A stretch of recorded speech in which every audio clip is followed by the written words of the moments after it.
akhirnya setelah bertahun-tahun aku akhirnya bisa kembali lagi berada di hotel masa kecilku, Hotel Bukit Indah. Ini tempatnya teman-teman. Dulu aku belajar berenang di sini teman-teman. Ya. Doainnya teman-teman, mudah-mudahan hotel ini bisa laku terjual dan semua bisa mendapatkan keadilan. Terima kasih banyak teman-teman atas semua doa dan dukungannya. Mudah-mudahan hotel ini bisa cepat laku terjual. Assalamualaikum warahmatullahi wabarakatuh. Hotel ini warisan dari ayah. Ini dibangun sekitar tahun 70-an ya. Sekitar tahun 70-an oleh ayah Tamara, dan pada tahun 2001 ayah Tamara meninggal dunia. Setelah itu beliau punya wasiat, dan surat wasiat itu langsung jatuh kepada penerima waris. Jadi di sini ini bukan sengketa waris, tolong ditegaskan, ini bukan permasalahan waris, karena masing-masing pihak sudah menerima warisnya masing-masing. Tamara sudah menerima warisnya, dia dapat waris 20% atas hotel. Ini sudah beralih menjadi permasalahan perusahaan, para pemegang saham yang tidak mendapatkan hak-haknya sebagai pemegang saham. Jadi ini bukan masalah waris. Yang kedua, ini bukan masalah keluarga, karena tidak ada permasalahan keluarga di dalam urusan ini. Permasalahan ini murni permasalahan pemegang saham yang tidak mendapatkan haknya. Kenapa selama 19 tahun saya diam saja? Karena saya saya berpegangan kepada cinta kasih, dan saya merasa kalau orang pasti akan berubah, orang akan berubah menjadi baik, pun punya itikat baik. Saya sudah cukup bersabar.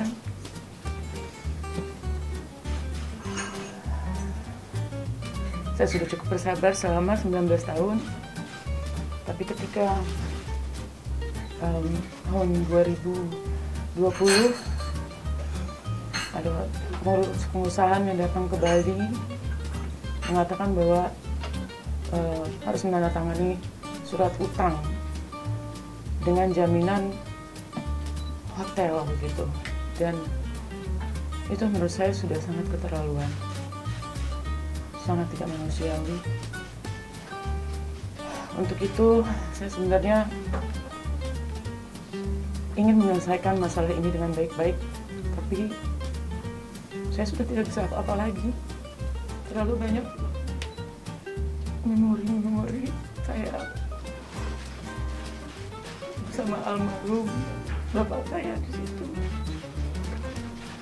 Dan semenjak hotel kebakar, bapak saya tuh senang banget ngumpulin foto-foto dari saya kecil. Semuanya juga sudah kebakar. Jadi saya kalau kesana sedih sekali, apalagi dengan kejadian yang menimpa. Karena hotel itu, karena saya waktu kecil dengan almarhum bapak saya sama sekali tidak mengerti masalah ini sampai berlarut-larut. Apa yang harus saya lakukan dong? Bagaimana saya bisa mendapatkan keadilan agar supaya masalah ini, mudah-mudahan saya diberi umur panjang, tidak sampai ke anak saya nanti terus dibebani utang, terus dibebani utang. Ini kita sama sekali tidak tahu menahu. Saya cukup kaget didatengin karena mereka tidak pernah melibatkan saya, selalu rugi. Terus kemudian ketika saya didatengin, saya bingung gitu, kenapa nominal yang segitu jaminannya harus satu hotel yang besar. Untuk itu langsung saya hubungi Bang Johan. Bagaimana saya masih bersikap? Saya masih bersabar, tapi setelah udah berhutang lagi, saya hanya khawatir kalau ada apa-apa sama saya nanti bagaimana dengan anak saya. Anak saya juga harus ngutang terus gitu. Jadi saya mau nggak mau harus mengambil sebuah sikap gitu.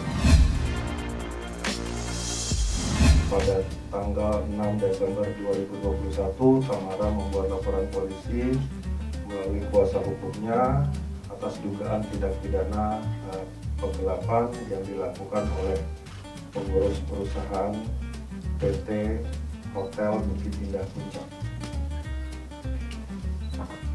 Dugaan tersebut setelah kami dalami, kami teliti sebagai tim kuasa hukum.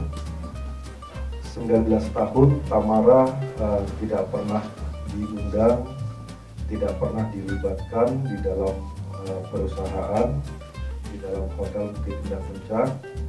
Tamara mendapatkan haknya sebagai pemegang saham di Hotel Bukit Indah Puncak berdasarkan dari waris bapaknya. Tiba-tiba datang pengurus hotel ke rumah Tamara di Bali untuk menandatangani sebuah surat pinjaman, sebuah surat hutang. Tamara merasa ini ada yang salah. Kenapa surat hutang dengan jaminan sertifikat hotel yang nilainya berkali-kali lipat dari pinjaman? Berdasarkan dari situ, Tamara membuat pemikiran untuk membentuk tim hukum dan berdiskusi dengan kami. Dasar itulah kami membuat laporan polisi atas dugaan tindak pidana tersebut. Tamara tidak mengerti bagaimana aturan dari korporasi. Jadi yang setelah datang surat pinjaman yang harus ditandatangani surat hutang, setelah itu baru Tamara merasa bahwa ini ada yang salah. Terlapornya ada berapa orang? Terlapornya ada 3 orang. Tidak pernah Tamara mendapatkan hak-haknya sebagai pemegang saham, tidak pernah mendapatkan dividen. Setelah Tamara membentuk tim kuasa hukum, baru di ujung Tamara diundang 1 kali. Itu pun setelah kami turun dan kami melakukan legal action.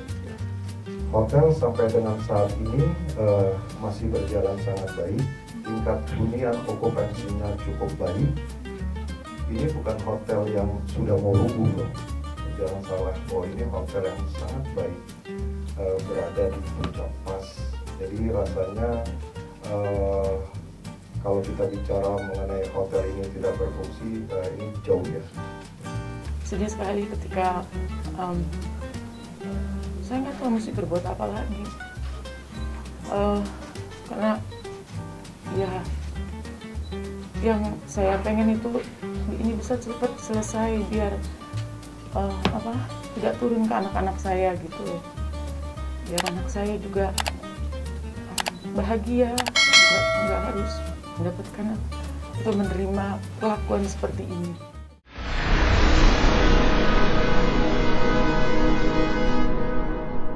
Jadi jangan lupa untuk subscribe Cumi Cumi. Ditekan ya tombol lonceng merahnya.